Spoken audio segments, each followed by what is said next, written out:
Alors, on y va pour les outils SEO. On va découvrir d'autres outils ici. Par exemple, Ubersuggest. Tac. C'est un outil créé par Neil Patel et c'est quelqu'un qui parle de SEO qui est extrêmement connu dans le milieu donc du référencement. Et ces outils, comme je vais vous montrer ici, ils sont un peu tous similaires en fait. Donc vous avez celui-là, vous avez SEMrush par exemple ou SEMrush. Et ils vont vous aider à trouver des mots-clés, ils vont vous montrer ce qui est recherché ou pas. D'accord. Donc une fois que vous en trouvez un, ce que j'ai envie de dire, c'est que ils sont tous similaires. Donc vous avez juste à en choisir un. Donc là, je choisis French France comme ça, très bien.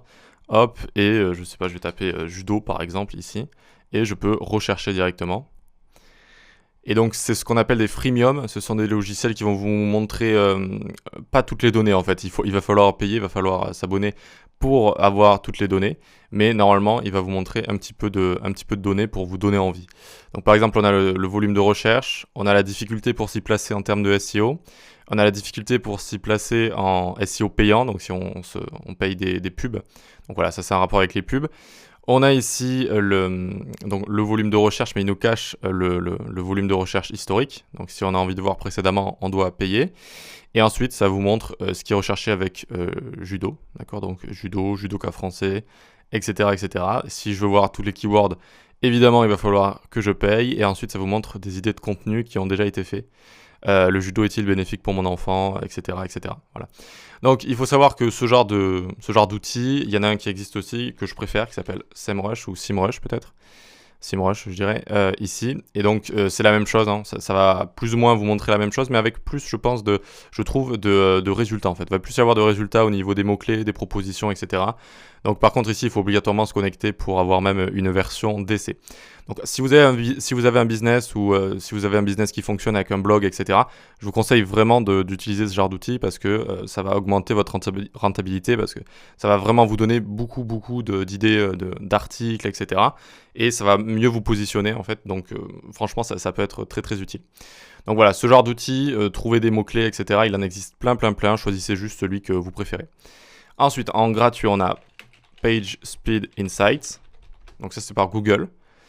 Voilà, donc je vais sur Wikipédia par exemple pour avoir l'URL. Hop, hop, tac, je le mets ici.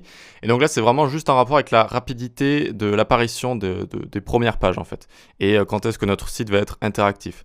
Donc c'est vraiment en rapport avec, vous voyez, First Contentful Paint. Donc quand notre site va se peindre, va s'afficher. Donc c'est les premiers affichages et quand est-ce qu'il va être interactif par exemple. On voit que là, il s'affiche vite, c'est bien, il a un bon speed. Mais par exemple, il met du temps à être interactif. Donc ça, c'est peut-être parce qu'ils ont utilisé un framework JS. Et avec un framework JS type Next.js par exemple, ça fait du SSR et ça affiche rapidement, mais c'est pas interactif directement. Et donc c'est peut-être le cas ici. Voilà, c'est une petite piste, mais ça vaut ce que ça vaut. Mais c'est peut-être le cas, on pourrait peut-être améliorer par là ici. Donc ça c'est bien, c'est gratuit, une page Speed Insight, très bien. Ensuite on a Answer the Public par exemple, Answer the Public, comme ça, tac. Vous savez, c'est ce site, je crois que je vous en avais déjà parlé. Et il y a la vidéo du mec qui va regarder ici pour vous inciter à écrire. Et ici, donc, vous allez chercher directement. Donc, je sais pas, est-ce qu'on peut aller sur États-Unis ou pas? USA, Ukraine, United States ici. Ok, English.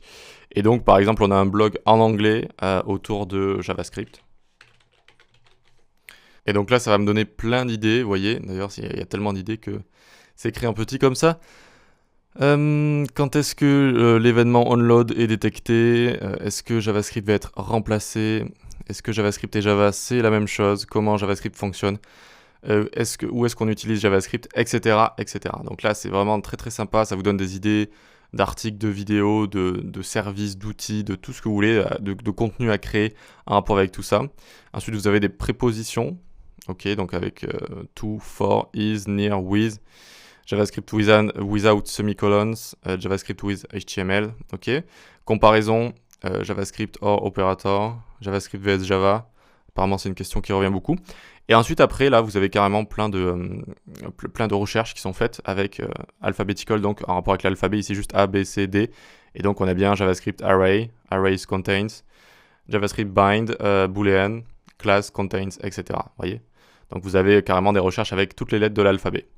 Donc c'est vraiment un bon site aussi si, encore une fois, vous générez de l'argent sur Internet et que vous pouvez vous permettre de vous inscrire à ce genre de service comme ça, eh bien, n'hésitez pas, hein, n'hésitez pas parce que ça va vraiment beaucoup vous apporter, hein. Vous pouvez vous imaginer que ça apporte beaucoup ici. Donc on peut faire des recherches par pays aussi. Je sais qu'en France en général on a un petit peu moins de résultats ici, d'accord. Enfin ça dépend des recherches, mais en général là c'est vrai que JavaScript c'est un sujet qui est quand même très très populaire. Enfin il y a beaucoup de recherches qui sont faites dessus.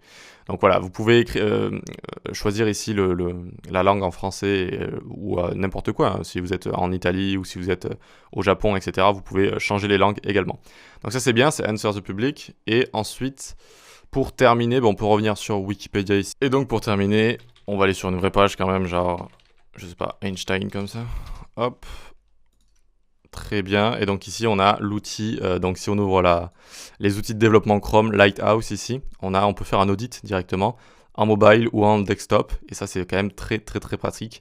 C'est gratuit également et ça peut vous permettre de vraiment vraiment bien vous améliorer. Donc il suffit de choisir ce qu'on a envie juste ici. Cette fois j'ai fait mobile, on l'avait vu avec desktop. Et là ils vont vous donner comme ça des petits conseils sur tout ça pour les mobiles. Donc page redirect, il faut enlever le JavaScript qui n'est pas utilisé. Il faut éviter d'avoir un DOM trop grand. Oui, c'est vrai que là j'imagine que le DOM avec tout ce qu'il y a à dire sur Einstein, il est assez grand. L'accessibilité... Voilà, toujours des petits problèmes de contraste, etc. Ça arrive assez souvent. Et puis voilà, ça c'est un outil gratuit, donc ça vaut vraiment le coup de l'utiliser hein, quand vous avez fini un site ou quoi que ce soit.